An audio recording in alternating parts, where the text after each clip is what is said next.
एक गांव में मालती अपने 2 जवान बेटों के साथ रहती थी। बड़े बेटे का नाम अरविंद और छोटे बेटे का नाम विनोद था। अरविंद बड़ा ही चालाक और होशियार था, वहीं उसकी पत्नी सपना भी उतनी ही होशियार थी। विनोद की अभी शादी नहीं हुई थी, जिस वजह से वह अपनी माँ का पूरा ध्यान रखता था। अरे विनोद, बाजार जाकर सब्जी ले आओ, सब्जी खत्म हो गई है घर में। अभी लेकर आता हूँ माँ, पैसे दे दीजिए। अरे बहू, विनोद को पैसे तो दे देना। माँ जी, मेरे पास पैसे नहीं हैं, आपके पास हो तो आप दे दीजिए। क्या तुम्हारे पास पैसे नहीं? ठीक है, ऐसा कर अपने भैया अरविंद से ले लेना। ये सुनकर विनोद वहाँ से ही चला गया, जिस पर सपना ने मुंह बनाते हुए कहा, हाँ, अपने बड़े भैया की कमाई खा लो, ये नहीं खुद कमा ले। वहीं दूसरी तरफ अरविंद खेतों पर काम कर रहा था। विनोद खेतों पर पहुंचा और उसने कहा, भैया पैसे दे दो, सब्जी लानी है, माँ ने कहा है। कितने पैसे चाहिए? अरे आपका जितना मन हो आप उतने दे दीजिए। ये सुनकर अरविंद ने 150 रुपए दिए और विनोद सब्जी लेने चला गया। दूसरी तरफ सपना मुंह फुलाए बैठी हुई थी, क्योंकि उसे बिल्कुल भी पसंद नहीं था, क्योंकि विनोद अभी पढ़ाई कर रहा था और अरविंद खेतों को संभालता था। पूरे दिन काम मेरे पति करें और ये यहाँ पर आराम करता है। आने दो, आज इन्हीं से बात हो जाए। शाम को जब अरविंद घर लौटकर आया तो उसने सपना का मुंह उतरा हुआ देखा तो कहा, क्या हुआ सपना, माँ ने कुछ कह दिया?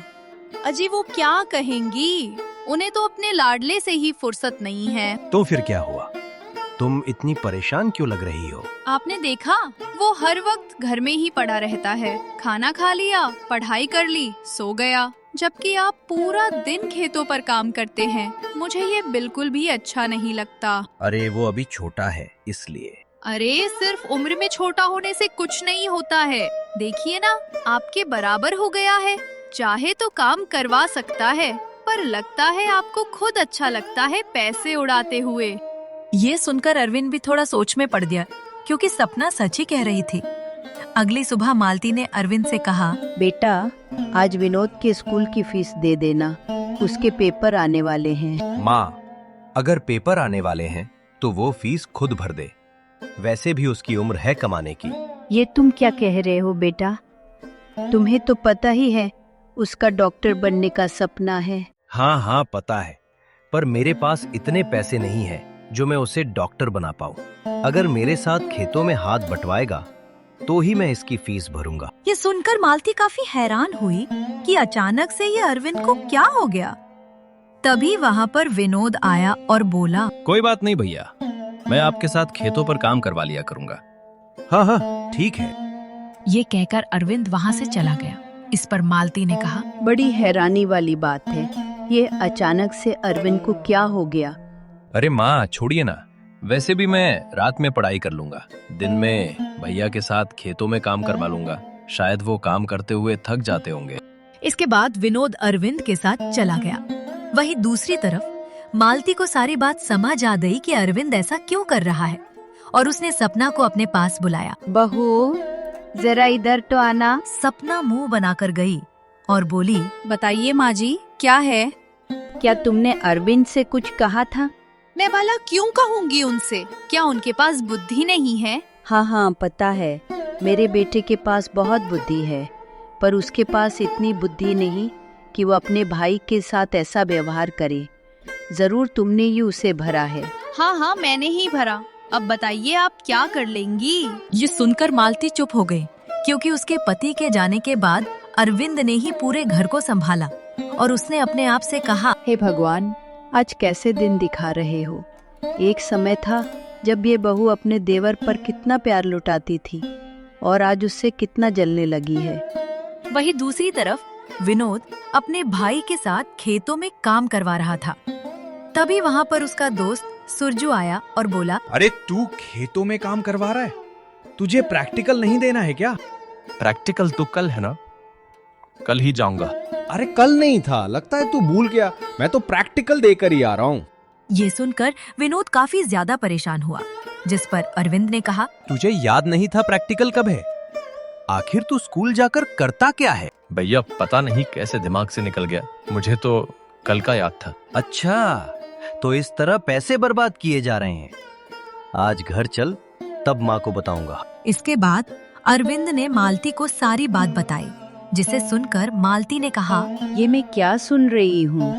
तुमने अपने प्रैक्टिकल को छोड़ दिया। तुम्हें पता भी है तुम्हारा भैया कितनी मेहनत से पैसे कमाता है। मुझे माफ कर दीजिए माँ, मुझसे बहुत बड़ी गलती हो गई। माफी मुझसे नहीं, बल्कि अपने भाई से मांग, क्योंकि तूने अपने बड़े भाई का दिल दुखाया है। भैया मुझे माफ कर दीजिए, मुझसे बहुत बड़ी गलती हो गई। चल कोई बात नहीं, अब तेरा प्रैक्टिकल तो छूट ही गया है। ये साल तो तेरा बर्बाद। अब तो आराम से अगले साल ही पढ़ाई करना। अब मेरे साथ खेतों में काम करवाना। ये सुनकर विनोद भी काफी ज्यादा दुखी हुआ, क्योंकि उसकी एक गलती की वजह से उसका करियर बर्बाद हो गया और उसके बाद वह अपने भाई के साथ खेतों पर काम करने लगा। काम करते हुए उसे काफी समय हुआ और जब फसल बिककर आई तो मालती ने अरविंद से कहा, बेटा, इस बार की फसल बिक गई? हाँ हाँ माँ, सारी फसल बिक गई है। ये तो बहुत अच्छी बात है। तो तुम ऐसा करो, थोड़े पैसे विनोद को दे दो। ये सुनकर अरविंद काफी ज्यादा हैरान हुआ और बोला, ये आप क्या कह रही हैं माँ? मैं भला विनोद को पैसे क्यों दे दूं? हर महीने तो सारे पैसे मैं रखता हूँ। हाँ हाँ, मुझे पता है, पर इस महीने उसने भी काम करवाया था, इसलिए कह रही हूँ। अच्छा, तो विनोद ने काम करवाया तो मैं उसे आधे पैसे दूंगा? या आपने सोच भी कैसे लिया? मैं उसे कभी पैसे नहीं दूंगा। पर क्यों? बेटा, तेरी ही बहू मुंह चलाती है कि वो कोई काम नहीं करता, मेरे पति से पैसे मांगता है। अब जब उसने काम किया है तो उसे उसके पैसे दे। ये सुनकर अरविंद और ज्यादा गुस्से में आ गया और बोला, आप ये क्या कह रही हैं माँ?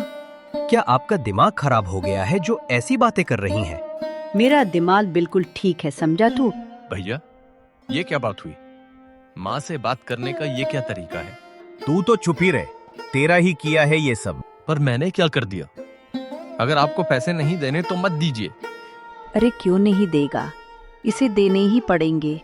इसकी बहू तुझसे बहुत उल्टा सीधा कहती है, मैंने क्या सुना नहीं है? तो सही ही कहती हूँ माँ जी, ये पूरे दिन घर पर लेटा ही तो रहता है। तभी तो बहू, मैं पैसे मांग रही हूँ। चल दिलवा अपने पति से पैसे। पर मेहनत तो मेरे पति ने की है, तो पैसे इसे क्यों मिले? क्योंकि इसने भी मेहनत की है, इसलिए। अच्छा, ऐसी बात है। अजी, आप कब तक इस तरह पागल बने रहेंगे? मैं तो कह रही हूँ आप बंटवारा करवा लीजिए। हाँ हाँ, तुम बिल्कुल ठीक कह रही हो। आज फैसला हो ही जाए। माँ, हमारा हिस्सा हमें दे दो। यह सुनकर मालती और विनोद काफी ज्यादा दुखी हुए और विनोद ने कहा, नहीं नहीं भैया, आप ऐसा क्यों कह रहे हैं? भला भाइयों के बीच में भी कहीं बंटवारा होता है? हाँ हाँ, होता है। अगर तेरे जैसा भाई हो तो उस घर में बंटवारा होता है। मुझे मेरा हिस्सा चाहिए। ये सुनकर मालती काफी दुखी हुई और बोली, तुझे तेरा हिस्सा चाहिए ना? ठीक है, तुझे तेरा हिस्सा मिल जाएगा। जी आप क्या कह रही हैं माँ? आप भी भैया की बातों को गंभीरता से ले रही हैं। नहीं, मैं सच ही कह रही हूँ। ये कहकर मालती ने बंटवारा करने का फैसला कर लिया, जिस पर अरविंद ने कहा, खेत मेरे हिस्से आएगा, क्योंकि खेतों पर मैं मेहनत करता हूँ, और इसके हिस्से में आप मकान दे दीजिए। क्या मकान दे दूं? ये तू क्या कह रहा है? नहीं, ये तो गलत है। अरे माँ, आप कर दीजिए ना जैसा भैया कह रहे हैं। अरे तू पागल हो गया है, वो तुझसे तेरा पूरा खेत ले लेगा। ले लेने दीजिए माँ, मुझे कोई दिक्कत नहीं। इसके बाद मालती ने अरविंद के नाम पर पूरा खेत कर दिया और वो लोग वहाँ से चले गए। वहाँ से आने के बाद उन्होंने ठीक सामने ही बहुत बड़ा मकान बनवाया, जिसे देखकर विनोद और मालती काफी दुखी हुए। धीरे धीरे समय गुजर रहा था। समय के साथ अब मालती की तबीयत काफी खराब रहने लगी। विनोद ने कहा, आप चिंता मत कीजिए माँ, मैं आपका इलाज बहुत अच्छे डॉक्टर से करवाऊंगा। भले ही मैं डॉक्टर नहीं बन पाया तो क्या हुआ? अरे बेटा, तू मेरी चिंता क्यों कर रहा है? बस तू कोई अच्छा सा काम ढूंढ ले। मैं काम ही ढूंढ रहा हूँ, पर कहीं काम मिल ही नहीं रहा। लगता है मेरा नसीब ही खराब है। नहीं नहीं, ऐसा मत कह, सब कुछ ठीक हो जाएगा। यह सुनकर विनोद ने कुछ नहीं कहा और वहाँ से चला गया। गांव में आने के बाद उसे गांव का मोहन मिला और उसने कहा, अरे विनोद, मैं सुन रहा हूँ तुम्हारा भाई तुमसे अलग रहने लगा। हाँ हाँ भैया, तुम बिल्कुल ठीक कह रहे हो। उन्होंने घर का बंटवारा कर दिया। अरे आजकल तो समय ऐसा ही चल रहा है। जरूर उन्होंने सब अपनी पत्नी के कहने पर किया होगा। मुझे नहीं पता भैया, मैं किसी को दोष नहीं दे रहा। शायद मेरी किस्मत ही खराब है जो मेरा भाई मुझसे दूर हो गया। वहीं ये सब अरविंद सुन रहा था और वो वहां से मुंह बनाकर चला गया। दूसरी तरफ सपना काफी ज्यादा खुश थी और अब वो रोजाना बाजार जाती और बहुत सारा सामान खरीदती और घर आकर बहुत खुश होती। अब मैं यहाँ पर महारानी बनकर रहूंगी। उस घर में तो मुझे अपनी सास के नीचे दबकर रहना पड़ता था। अब तो मैं बहुत अमीर हो गई। सारा खेत मैंने अपने नाम कर लिया है। सपना बहुत ज्यादा खुश थी और इसी तरह खर्च किया करती, जिसे देखकर गांव वाले भी काफी हैरान होते। अरे ये क्या हो गया? ये तो एकदम बदल गई है। पहले कितनी संस्कारी थी और अब कितनी बदतमीज हो गई है। अरे हाँ, ये सब तो संस्कारों की बात होती है। पहले अपनी सास के साथ रहती थी और अब अकेली, इसलिए। हाँ, इसलिए तो कहते हैं घर का बंटवारा अच्छों को बर्बाद कर देता है। हे भगवान, ऐसे दिन तो किसी को ना दिखाएं। वहीं गांव वालों की ऐसी बातें सुनकर मालती भी काफी परेशान होती है, जिस वजह से उसकी तबीयत और बिगड़ती जा रही। और एक दिन विनोद दवाई लेने के लिए गांव के वैद्य के पास गया और उसने कहा, अरे वैद्य जी, कोई दवाई दे दीजिए जिससे मेरी माँ ठीक हो जाए। अरे विनोद, तुम तो डॉक्टर बनने जा रहे थे, तुम्हें तो मुझ पर भरोसा ही नहीं था, अब मेरे पास आए हो। क्या करूं, नसीब का खेल है। जहां डॉक्टर बनना था वहां अब मैं एक गरीब मजदूर बनकर रह गया हूं। मेरे पास पैसे नहीं जो मैं माँ का इलाज करवा पाता, इसलिए आपके पास आया हूं। तो तुम अपने भाई से क्यों नहीं कहते? भाई से क्या कहना, उन्हें तो सब कुछ पता है। वो जानबूझकर माँ का इलाज नहीं करा रहे हैं। अच्छा, ऐसी बात है। तुम चिंता मत करो, मैं कुछ दवाई देता हूँ, इन्हें अपनी माँ को दे देना, जिससे तुम्हारी माँ की तबीयत बिल्कुल ठीक हो जाएगी। विनोद दवाई ले आया और अपनी माँ को दे दी और कहा, माँ, दवाई खा लो, इससे तुम बिल्कुल ठीक हो जाओगी। अरे बेटा, इसकी क्या जरूरत थी? जरूरत कैसे नहीं है, जल्दी से खा लीजिए। मुझे पता है बाद में आप नहीं खाएंगी। विनोद ने मालती को दवाई खिला दी और फिर वो आराम से लेट गया, पर उसे नींद नहीं आ रही थी क्योंकि वो काम धंधे के बारे में सोच रहा था। क्या करूं, कुछ समझ नहीं आ रहा। इस तरह तो घर नहीं चल पाएगा, इस तरह तो मुझे ये घर भी बेचना पड़ेगा। विनोद काफी ज्यादा परेशान था क्योंकि दिन ब दिन उनके हालात काफी खराब होते जा रहे थे। वहीं अरविंद और सपना काफी ज्यादा खुशहाल जिंदगी जी रहे थे। विनोद ने कहा, लगता है भगवान हमारी परीक्षा ले रहा है। पता नहीं वो कब इस परीक्षा से छुटकारा देगा। अगली सुबह विनोद उठा और उसने मालती से कहा, माँ, मैं गांव में काम ढूंढने जा रहा हूँ, शाम तक लौट आऊंगा। और अगर शाम तक न लौटूं तो परेशान ना होना। ठीक है बेटा, पर ध्यान से जाना। विनोद काम ढूंढने के लिए गांव में निकल गया, पर उसे कहीं भी काम नहीं मिला, जिससे वो काफी ज्यादा टूट गया और दुखी होकर बोला, लगता है मुझे यहाँ काम नहीं मिलेगा, अब मैं कहीं और काम देखता हूँ। ये कहकर वो जंगल में आ गया क्योंकि वो पूरी तरह से उम्मीद हार चुका था। जंगल आने के बाद वो एक पेड़ के नीचे बैठ गया और काफी ज्यादा दुखी हुआ। अभी वो बैठा ही था, तभी वहाँ पर एक हिरन आया। हिरन उसे बड़ी गौर से देख रहा था। विनोद थोड़ा हैरान हुआ। तुम मुझे इस तरह क्यों देख रहे हो? क्या तुम भी मुझ पर हंस रहे हो? हिरन ने कुछ नहीं कहा, बस उसे देखता रहा और फिर उससे बोला, तुम्हारी परेशानी को समझने की कोशिश कर रही हूँ। क्या हो गया है तुम्हें? तुम इतने परेशान क्यों हो? हिरन को इस तरह बोलता देख विनोद बहुत ज्यादा हैरान हुआ और बोला, तुम बोल कैसे सकते हो? हर जानवर बोल लेता है, बस ये है जो सच्चे मन का होता है उन्हें हमारी आवाज सुनाई देती है। अब बताओ क्या हुआ है? इसके बाद विनोद ने सारी बात हिरन को बताई और कहा, मैं बहुत ही मुसीबत में हूँ, कुछ समझ नहीं आ रहा, क्या करूँ? लगता है मेरा जीवन बेकार हो गया। तुम ऐसा क्यों कह रहे हो? तुम्हारी माँ घर पे तुम्हारा इंतजार कर रही होगी। मेरी बात मानो तो तुम मेरे साथ चलो। अगर तुमने मेरी मदद की तो तुम्हारी सारी परेशानियाँ दूर हो जाएंगी। क्या हो गया? तुम्हें किस प्रकार की मदद की जरूरत है? मेरा बच्चा गड्ढे में फंस गया है, बस मेरे बच्चे को गड्ढे से निकाल दो। इसके बाद मैं तुम्हें खजाने के बारे में बताऊंगी, जिससे तुम बहुत अमीर हो जाओगे। विनोद और ज्यादा हैरान हुआ। कि भला हिरन को खजाने के बारे में कैसे पता। इसके बाद वो हिरन के साथ चला गया। हिरन विनोद को जंगल के काफी अंदर ले आया। विनोद ने कहा, कहाँ है तुम्हारा बच्चा? थोड़ी दूर और चलो, तुम्हें मेरा बच्चा एक गड्ढे में दिखाई देगा। इसके बाद वो जंगल के काफी दूर आने पर एक खाई के पास आई और बोली, मेरा बच्चा इसी खाई में गिर गया है। पर तुम तो कह रही थी तुम्हारा बच्चा गड्ढे में गिर गया है। हाँ, मुझे पता था। अगर मैं तुम्हें सच्चाई बता देती तो तुम मेरे साथ नहीं आते। मेरी मदद करो, मैं अपने बच्चे के बिना नहीं रह पाऊंगी। मुझे खाई से बच्चा निकालने के लिए इसके अंदर जाना पड़ेगा। अगर नीचे कुछ हुआ तो?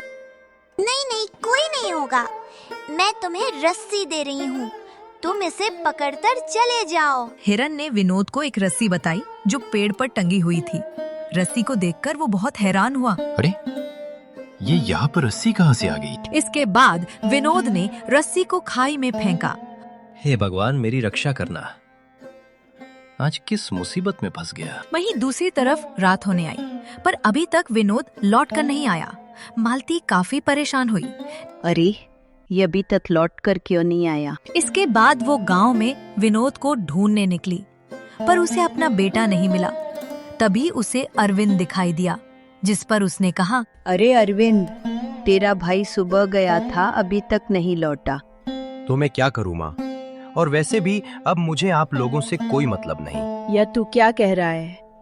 भले ही बंटवारा हो गया हो, इसका मतलब यह नहीं कि रिश्ते खत्म हो गए। नहीं, मुझे अब आपसे कोई मतलब नहीं। ये सुनकर मालती काफी दुखी हुई और वो घर लौट आई।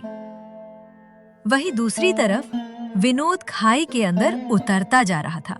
वो काफी हैरान था क्योंकि वो बहुत गहरी थी।